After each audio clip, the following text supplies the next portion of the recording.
All right, let's get into it. When you think about the biggest, most epic family feuds in history, you're probably thinking about kings and royal families, right?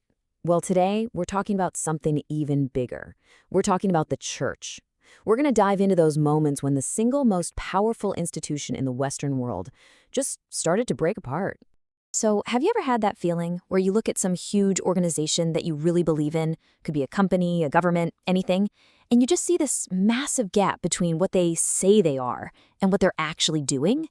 Well, hold on to that feeling, because that's exactly what was brewing in Europe hundreds and hundreds of years ago.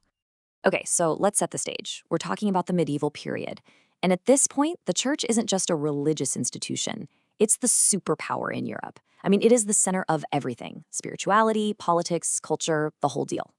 But if you started looking close, I mean really close, you'd start to see some serious cracks forming in that foundation. And here's the thing. At its core, the problem was pretty simple. People were absolutely starving for an authentic faith. They wanted to see leaders who actually lived out the things they were preaching. But instead, a lot of what they saw was, corruption, backroom power plays, and just straight up moral failures. It created this huge disconnect, this spiritual hunger that the official institution just wasn't feeding. So that first massive crack, it wasn't just a crack, it turned into a complete and total break. And the best way to think about it isn't some dusty theological debate. It's more like a massive corporate divorce. Imagine you've got two co-founders of a global empire, the Eastern and Western branches of the church. And after centuries of working together, they wake up one day and realize they have fundamentally different ideas on how to run the entire company. And I mean, these differences ran deep. This wasn't just one little thing. In the East, based in Constantinople, you've got Greek-speaking leaders who believed in shared authority.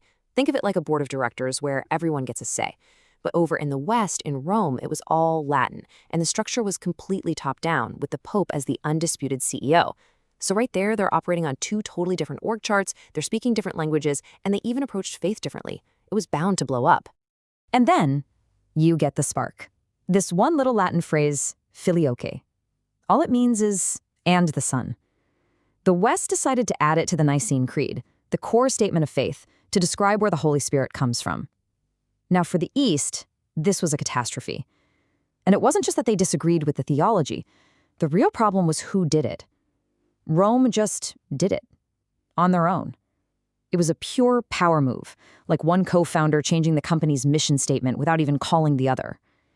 It was seen as a massive, massive overstep. But look, a breakup like this doesn't happen overnight. This thing was simmering for centuries. You have political moves, like when Charlemagne gets crowned emperor in the West, which the East saw as a huge slap in the face.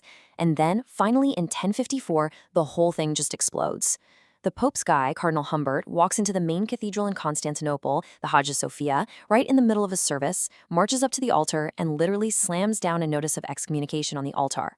So, of course, the patriarch, Michael Cerularius, turns around and excommunicates him right back. And that was it. The split was official. Done. And just so we're clear, this was not some polite academic disagreement. These guys hated each other. The arguments were filled with just pure venom and personal attacks. I mean, it got nasty. This wasn't just an institutional split anymore. It was a bitter personal feud between leaders who were convinced the other guy was an enemy of God. So while all the big bosses at the top are going through this incredibly messy public divorce, a totally different kind of rebellion starts brewing from the ground up.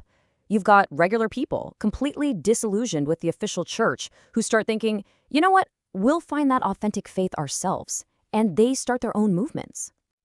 Now, two of the biggest groups to come out of this were the Cathars and the Waldensians, and they could not have been more different. The Cathars, man, they were radical. They basically believed the entire physical world was evil, created by a lesser, evil god, and the whole point of life was to escape it. But the Waldensians, they weren't trying to rewrite theology. They just wanted to get back to basics, live in poverty like the apostles, and preach directly from the Bible in their own language. So if you want to boil it down, it's basically this. The Cathars looked at the church and said, this whole game is rigged. The system is rotten to the core. We got to burn it all down and start over with something completely new. But the Waldensians looked at that same system and said, nah, the game itself is good, but the players are totally corrupt. Let's just find the original rulebook, the Bible, and start playing it the right way. Two totally different ways of dealing with the exact same problem. So what do you do if you're this massive institution? You've got a civil war at the very top, and you've got grassroots rebellions popping up everywhere. How do you respond to that? Well, you don't panic. You develop a playbook, and it was a pretty clear multi-step plan. And you can see how it escalated, right? Step 1, you send in your best and brightest guys like the Dominicans to try and outpreach and outdebate these dissenters. Try to win them back with arguments.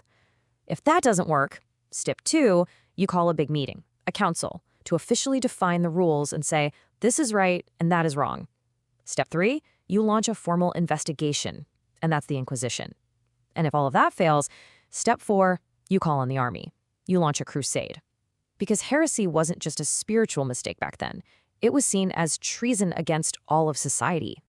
Okay, so the Inquisition, that's a word that carries a ton of baggage, and for some very, very good reasons. Now, its intended purpose, on paper, was supposed to be judicial. It was meant to identify wrong teaching, correct the person, and guide them back to the faith. But that beautiful idea often got completely lost in the ugly reality of human fear, abuses of power, and pure politics. It was a system that was designed to save souls that, way too often, just ended up destroying bodies. So we're talking about stuff that happened almost 1,000 years ago. Why does any of this matter now? Well, because these fights, these schisms and heresies, they forced people to ask these timeless questions about faith and authority and what it even means to be a community. And the echoes of those questions, they're still all around us today. When you look at the fallout, you see a few key things. First, dissent, as messy as it is, often shines a spotlight on real problems that need to be fixed. It also showed the incredible explosive power of just letting regular people read the Bible for themselves. And in the end, all this chaos forced the church to get its act together, to clarify what it believed. Really, you could say all of this was just the warm-up act for the main event that was coming a few centuries later, the Protestant Reformation. You know, when you strip away all the politics and the history, everything we've talked about really boils down to this one central tension. It's an impossible balancing act. How do you fiercely defend what you believe to be divine, unchangeable truth, while at the same time showing grace and mercy to the people who disagree with you? How do you correct what you see as an error without completely crushing the person? That was the challenge then, and honestly, it's still the challenge for any group of faith today. So that brings us to the last thing I want you to chew on. At the end of the day, when the pressure is really on, what's more important?